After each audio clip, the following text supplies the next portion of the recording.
Big boss season 8లో 13 వారాలు complete చేసుకుని 14వ వారంలో అయితే నామినేషన్ ప్రక్రియ అడుగుపెట్టింది. ఇంకా స్టార్ మాల ప్రోమో చూసుకున్నట్లయితే ఇంక ఈ సీజన్కి ఇదే చివరి నామినేషన్ అని చెప్పుకోవచ్చు. 14వ వారం నామినేషన్స్ ఓపెన్ నామినేషన్ పెట్టడం జరిగింది బిగ్ బాస్. ఇంకా ఒక్కొక్కరు అయితే ఎవరు ఉంటారో ఎవరు పోతారో అన్నది మాకు అనవసరం, మేమే అయితే రెచ్చిపోవాలంటే ఒక్కొక్కరు అయితే రెచ్చిపోయారు నామినేషన్ ప్రక్రియలో. అయితే ఈ వారం నామినేషన్లో ఎక్కువగా అయితే నిజానికి నిర్భయంగా నిప్పులాగా మాట్లాడాలి, ఇద్దరిని నామినేట్ చేయాలి అని చెప్పడం జరిగింది బిగ్ బాస్. ఇక ఈ వారం నామినేషన్లో అయితే గౌతమ్ని ఎక్కువగా టార్గెట్ చేశారు. ఇంకా నిఖిల్ మరొక్కసారి గౌతమ్ని నామినేట్ చేయడంతో వీరిద్దరి మధ్యన వారైతే మామూలుగా జరగలేదు. బిగ్ ఫైట్ అయితే జరుగుతూ వచ్చేసింది నామినేషన్ ప్రక్రియలో. నువ్వైనా నేనా అన్నట్లుగా అయితే ఇద్దరు కూడా రెచ్చిపోయారు.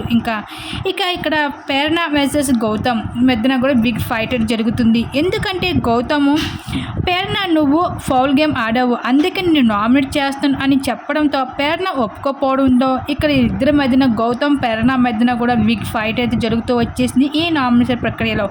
ఇంకా అలాగే ఉష్ణప్రియ రోహిణి వీరిద్దరి మధ్యన కూడా వారైతే జరుగుతూ వచ్చేసింది. అలాగే ఇంకా రోహిణి నాబిల్ వీరిద్దరి మధ్యన కూడా వారు జరుగుతూ ఇలా ఒక్కొక్క కంటెస్టెంట్స్ అయితే ఇంకా నామినేషన్లోకి రావడం జరిగింది. అవినాష్ తప్పించి మిగతా హౌస్ మెంట్స్ అందరూ కూడా ఈ 14 వారి నామినేషన్ ప్రక్రియలో అయితే నామినేట్ అవుతూ రావడం జరిగింది.